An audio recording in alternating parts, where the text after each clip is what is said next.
Moments ago, President Trump just released a video on Truth Social reacting to the death of Charlie Kirk. Take a look.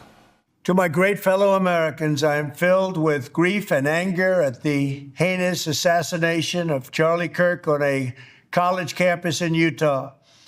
Charlie inspired millions, and tonight, all who knew him and loved him are united in shock and horror. Charlie was a patriot who devoted his life to the cause of open debate and the country that he loved so much, the United States of America. He fought for liberty, democracy, justice, and the American people. He's a martyr for truth and freedom, and there's never been anyone who was so respected by youth. Charlie was also a man of deep, deep faith, and we take comfort in the knowledge that he is now at peace with God in heaven. Our prayers are with his wife, Erica, the two young, beloved children, and his entire family, who he loved more than anything in the world. We ask God to watch over them in this terrible hour of heartache and pain. This is a dark moment for America. Charlie Kirk traveled the nation, joyfully engaging with everyone interested in good faith debate. His mission was to bring young people into the political process, which he did better than anybody ever, to share his love of country and to spread the simple words of common sense. On campuses nationwide, he championed his ideas with courage, logic, humor, and grace. It's a long past time for all Americans and the media to confront the fact that violence and murder are the tragic consequence of demonizing those with whom you disagree day after day, year after year, in the most hateful and despicable way possible.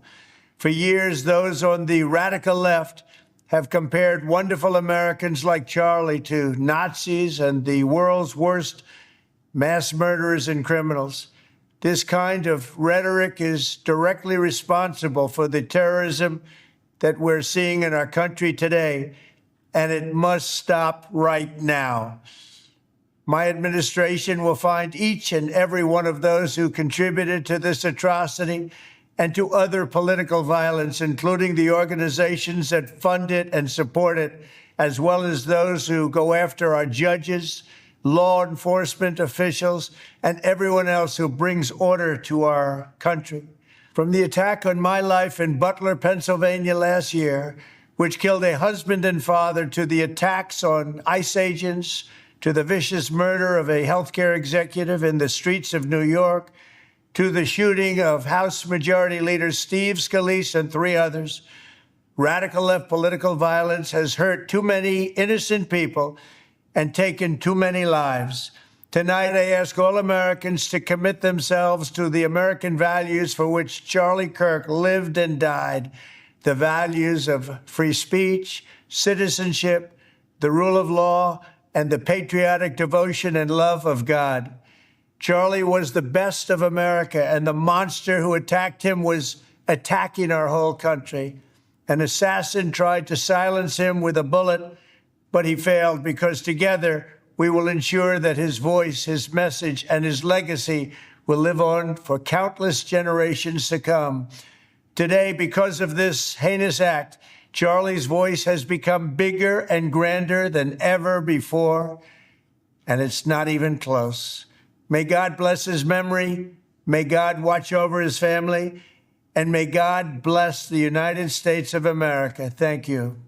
Vice President J.D. Vance shared a deeply personal remembrance of conservative activist Charlie Kirk, who was fatally shot Wednesday while speaking at Utah Valley University.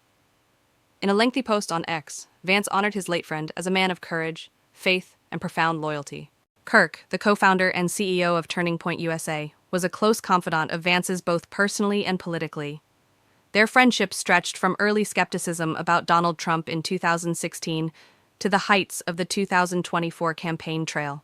Vance's candid social media reflection gave a rare glimpse into Kirk's influence not only on the conservative movement, but also on the very formation of the Trump-Vance team. Charlie was fascinated by ideas and always willing to learn and change his mind, wrote the vice president. Like me, he was skeptical of Donald Trump in 2016. Like me, He came to see President Trump as the only figure capable of moving American politics away from the globalism that had dominated for our entire lives. Charlie was one of the first people I called when I thought about running for Senate in early 2021.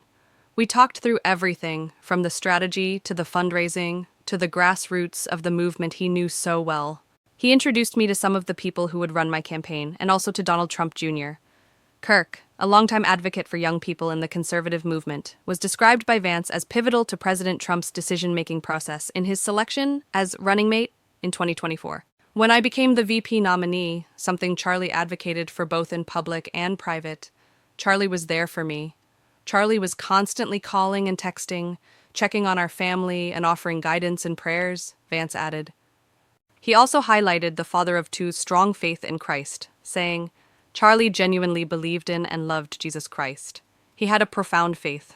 We used to argue about Catholicism and Protestantism, and who was right about minor doctrinal questions. Because he loved God, he wanted to understand him. His true friendship and loyalty were valued by Vance, with the vice president recalling Kirk as a true friend, the kind of guy you could say something to and know it would always stay with him. Vance also credited Kirk with helping power the Trump movement in 2024, noting that so much of the success we've had in this administration traces directly to Charlie's ability to organize and convene. After reports came out Wednesday afternoon, the vice president said he spoke with President Trump about Kirk candidly. I was talking to President Trump in the Oval Office today, and he said, I know he was a very good friend of yours.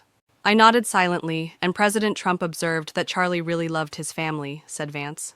The president was right. I was in a meeting in the West Wing when those group chats started lighting up with people telling Charlie they were praying for him. And that's how I learned the news that my friend had been shot, recalled Vance. God didn't answer those prayers, and that's okay. He had other plans. And now that Charlie is in heaven, I'll ask him to talk to Big Man directly on behalf of his family, his friends, and the country he loved so dearly. You ran a good race, my friend. We've got it from here, Vance concluded.